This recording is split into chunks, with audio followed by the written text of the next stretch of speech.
Good morning, and thank you for joining us for Space Station Live from the Johnson Space Center in Houston, Texas.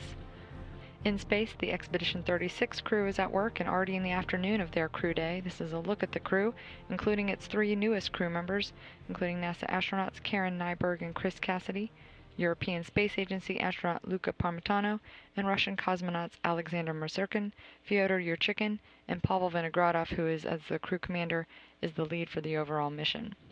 Karen Nyberg, Luca Parmitano, and Fyodor Yurchikhin have been on board less than a week and today are joining the commander for a 2-hour-long integrated emergency hardware familiarization session. The rest of the afternoon for the crew includes work by Karen Nyberg on some continued familiarization. This is a standard activity for newly arrived crew members.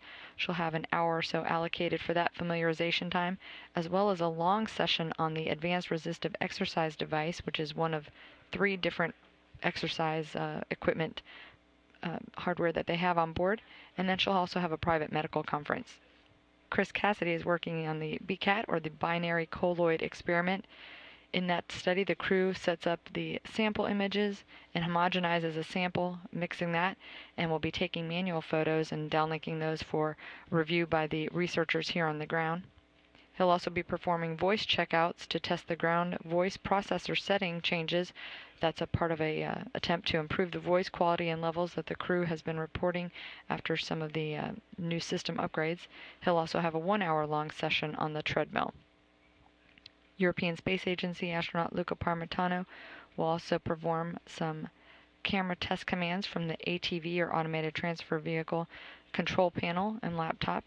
That's in preparation for the upcoming docking of the ATV to the International Space Station. Earlier this morning, the International Space Station Mission Management Team had approved that cargo craft for its launch and arrival to the space station. Commander Pavel Vinogradov will be working on some of the hardware on the Russian segment, as well as some exercise himself on the ARED, and he'll be joined by Fyodor Yurchikhin, who will be simultaneously exercising on the cycloergometer known as the CVIS. They will have their evening DPC, or daily planning conference, scheduled just after 2 p.m. Central Time, and off-duty time for their evening meal and personal time. They have a few end-of-day task and data collections. Crew sleep is scheduled for 4:30 p.m. Central Time.